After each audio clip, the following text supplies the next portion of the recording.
What's up guys, it's Tommy here and welcome to a brand new Liverpool news video, and we will have a lot to talk about in today's video. Liverpool are searching for a new sporting director as well as a new manager, and also Jurgen Klopp and Liverpool announced that Liverpool are filming a new multi-episodic documentary series about the final few months of Jurgen Klopp's managerial career at Liverpool. So that will be an extra special and very unique documentary series about Liverpool. So Liverpool made a statement about that, which I will tell you guys all the details that you need to know. And also let me know guys, what do you think about Michael Edwards, Liverpool's former sporting director who oversees so many of the successful signings under Jurgen Klopp's management. He has declined the offer to come back as a sporting director to Liverpool, but I think that's understandable and that's kind of expected because he now has his own company, his own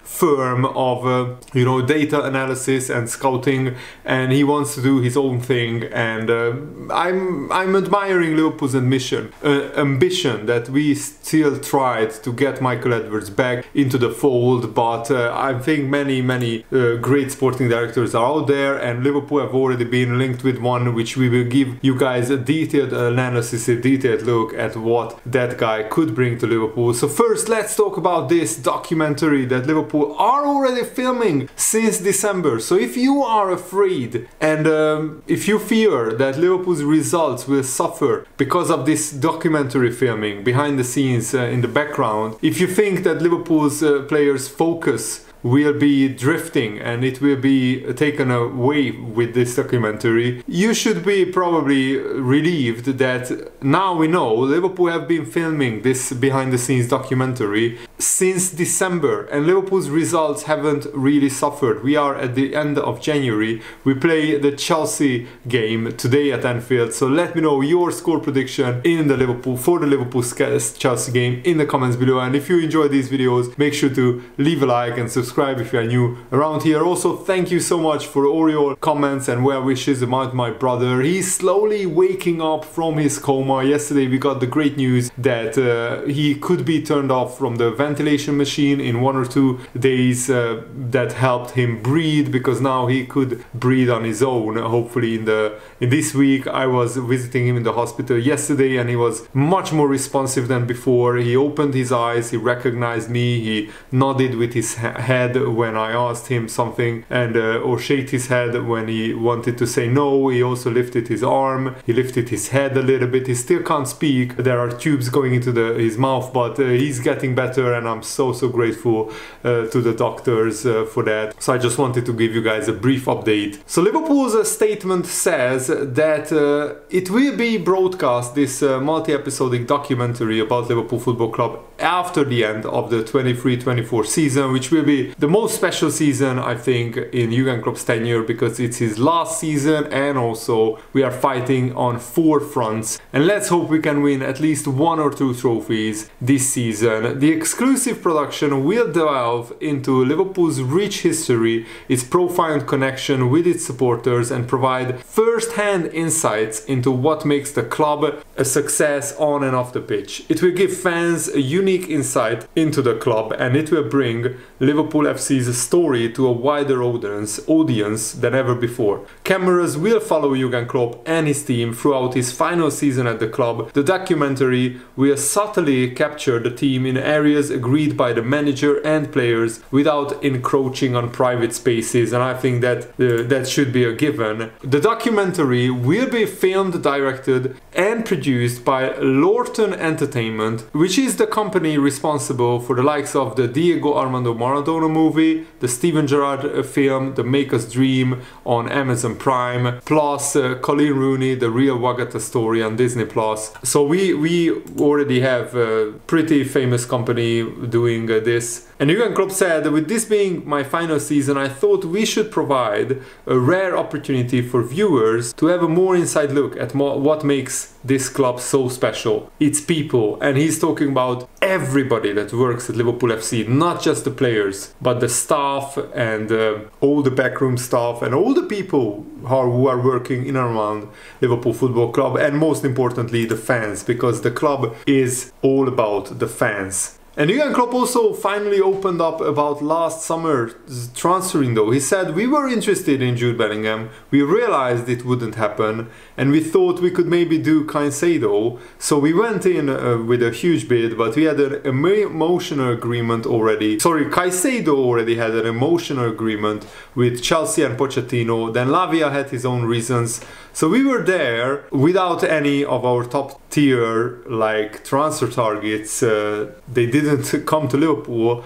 But then we found our top solution, which was Wataruendo and Ryan Gravenberch. Gravenberch only became available on the last days of the transfer window because Bayern Munich was close to signing João Palhinha from Fulham. But in the end, that move fell through, but Gravenberch's move already has gone through to Liverpool. So that's very, very good news.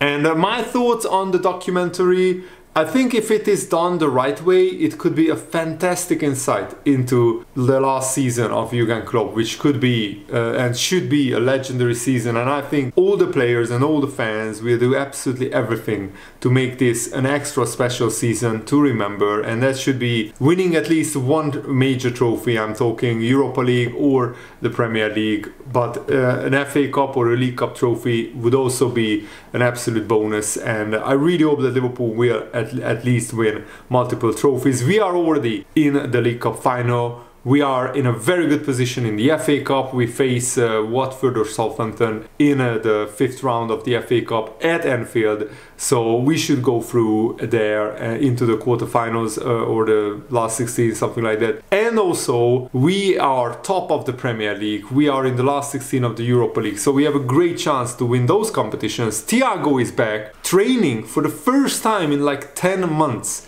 Which I'm really, really happy about. Of course, he's still 1 or 2 weeks away from actually being in a squad of Liverpool, but the fact that Thiago is now training is a massive boost because he's still a world-class player. Now let's talk about Liverpool's potential sporting director. Tim Steidten has been linked for the sporting director role at Liverpool. And at first I was like, who? But when I did some research, I realized that it makes a lot of sense. Because if Xabi Alonso becomes the new Liverpool manager and he is the favorite, the massive favorite right now, then this link could have genuine substance. Because there is a big connection between Xabi Alonso and Tim Steidten. So let's talk about his career. So Steidten has recently took the technical director role at West Ham United, which also raises questions to this link, but he is the guy who brought Mohamed Kudus and Alvarez, the defensive midfielder, to West Ham. And he started off as a youth scout and later became head scouting at Werder Bremen in the 2012-13 season. And a notable transfer that season was the loan move of Kevin De Bruyne from Chelsea. And he held the head of scouting role for another 2 seasons at Werder Bremen. And then in the 2015-16 season, he took a role as the sporting director for Werder Bremen. He spent 2 seasons learning and developing as the sporting director. This included him being involved in deals for Serge Gnabry and Thomas Delaney. This led to a significant rise to the director of football at Bremen. In the 2017-18 season, Steidten was overseeing everything at the club. Steidten then stayed in this role for 2 seasons, picking up the likes of Nuri Sahin and David Klaassen before moving on to Bayer Leverkusen as their head of scouting. And he was heavily thought of by the hierarchy, who often asked of his opinion. And this is where Tim Steidten found his feet at Bayer Leverkusen. And he found instant gems. The current success of Bayer Leverkusen is not just down to Xabi Alonso, it's down to this sporting director, because he found Edmond Stapsoba, Exekia Palacios, Moussa Diaby, Amiri, Patrick Schick, Jeremy Frimpong, and also the promotion of Florian Wirtz from Leverkusen's under-19 side in the 2021 season, all while Leverkusen absolutely robbed Chelsea blind by selling them Kai Havertz for £80 million. And Kai Havertz was also a young talent developed at Leverkusen. Piero Hincapié next season, in the 21-22 season, also was signed by Leverkusen under this guy's guidance. who is actually Piero Hincapi, is actually a Liverpool target. Amin Adli, Misha Bakker, Kusunu, also they were signed by Leverkusen in this period. Leon Bailey, left for Aston Villa for another £30 million, which was another smart piece of business by Leverkusen. And Steiten was impressing in his role, and he was promoted officially to sporting director last season in the 22-23 season. This led to the recruitment of three very exciting youngsters: Adam Lojek, Gustavo Puerta and Noah Mamba. The real important appointment was, however, Xabi Alonso. The team soon left Germany for England to join West Ham as their new technical director, but he left Leverkusen in such a great place. Leverkusen signed a bunch of brilliantly talented players who developed into world-class players, and now Leverkusen are still leading the Bundesliga thanks to Tim Steiten's role. And now let's see how West Ham benefited from Steiten's expertise. He had an instant impact. He signed Mohamed Kudus, Edson Alvarez and James Ward-Prowse, three players who have been absolutely crucial, pushing West Ham up the table and also replacing Declan Rice, a world-class defensive midfielder who went to Arsenal for 100 million. You know, Edson Alvarez was a direct replacement of Declan Rice, and I think he has been pretty great for West Ham. And yeah, Tim Steiten has overseen one of the biggest deals in English football, selling Declan Rice to Arsenal for £100 million. And I mean, if Liverpool do end up appointing Xabi Alonso and Tim Steiten, then I think our future is in very safe hands, because if you look at the talent that he signed at Leverkusen, before that at Werder Bremen, and after that, after Leverkusen, at West Ham United, Liverpool would be in great hands, because he signed hugely talented, brilliant players on absolute bargains. Some of them went for 10 times their value of what Leverkusen paid. For example, Kai Havertz went for 80 million. And he also has a very wide knowledge of European football, as well as the ability to identify South American gems before anyone else, which is something I think many Liverpool fans would like to see more. We were linked with the defensive midfielder from Fluminense, the Brazilian, I can't remember his exact name right now, but yeah, Andre Trindade, we were linked with him as well, and Liverpool offered around 30 million euros for his services last summer, but Fluminense declined that. They wanted to win the Copa Libertadores, and they actually did win the Copa Libertadores. But then now in this January transfer window, nobody wants to offer them 30 million euros anymore, so they declined another English club, Fulham's offer for Andre, because they felt they should get at least the same amount as what Liverpool offered them in the summer. And I think Liverpool won't sign any players in the January transfer window, because a new manager would want input, and also probably you should first hire a new director of football. And Liverpool also got lucky in that the 7 weeks between Matip has been injured and fullbacks have been missing. Robertson and Tsimikas got injured, and also Trent Alexander-Arnold was out for a few weeks. And we got lucky that Joe Gomez could step up so brilliantly in the left back position, and also Conor Bradley could step up in the right back position and play brilliantly like a Premier League player. Plus, if Liverpool go for a manager who is already at the club,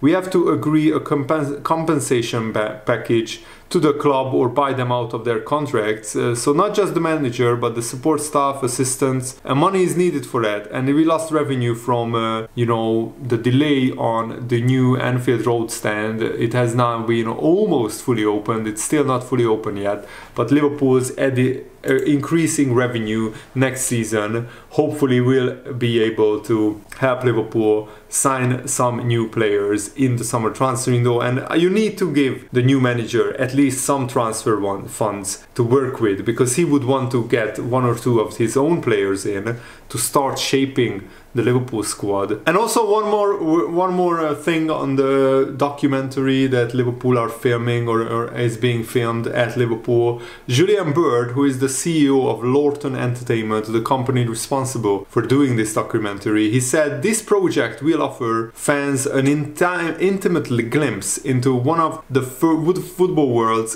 greatest institutions, Liverpool Football Club, my favorite football club. I'm happy actually that we are filming this, they are filming this documentary because I'm really excited to watch it, delivering a comprehensive look at the present day and Liverpool's storied history. There is no better place to film than behind the scenes at a Premier League giant. We know so many companies in our industry who are desperate to work with a club of Liverpool's stature. We are eager to bring our expertise to the project, and I can't wait to see how this season develops on and off the pitch. And I'm really excited to see after, hopefully we can win some trophies. Imagine the behind the scenes if Liverpool wins some trophies, and the documentary will show the celebrations of behind the scenes. That would be absolutely epic. I'm really looking forward to watching it, no matter how this season unfolds, but I'm really optimistic for the rest of the season. First, we need to beat Chelsea, first Premier League game since Jurgen Klopp announced that he's leaving. Hopefully the crowd will put an incredible noise inside Anfield. If you are going to the game, make sure to scream and sing